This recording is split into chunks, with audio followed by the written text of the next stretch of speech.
Mais c'est quand même la première fois qu'on a autant d'actifs.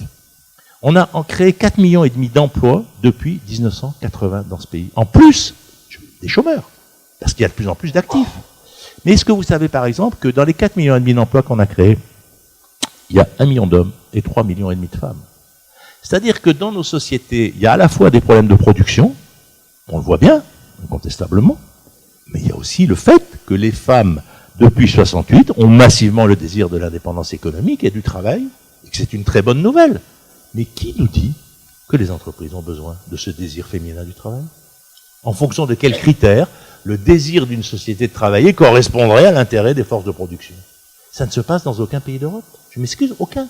Vous regardez l'Italie. En Italie, vous avez 20 à 22% des femmes cadres mariées qui auront 0 bébé. Si elles veulent rester cadres, elles n'ont plus de bébé. Vous regardez le modèle anglais, vous avez 3 millions de femmes qui font 8 heures par semaine. On dit qu'elles travaillent, c'est bien joli, c'est même le contrat 0 heure, c'est fantastique. Vous regardez l'Allemagne, ils ont fait ce contrat à mi-temps pour 500 €. Ce sont essentiellement des femmes.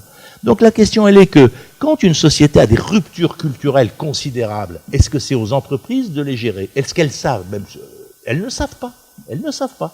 Donc là, c'est pour ça que les 35 heures est une excellente mesure.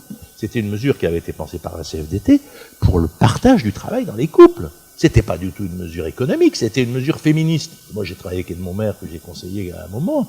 L'idée, c'était bien de donner autant de place aux femmes et aux hommes dans la famille et dans la production. Et on en a fait une mesure pour lutter contre le chômage. Tant mieux si ça a lutté contre le chômage. Mais c'était pas ça l'objectif. Et donc, sur des questions comme ça, si on ne veut pas reparler de ça, les entreprises n'ont aucune raison de trouver correspondre au désir des populations à un moment donné par rapport à leurs enjeux culturels. Et si on ne veut pas parler de ça, ben on parle que d'économie, de production.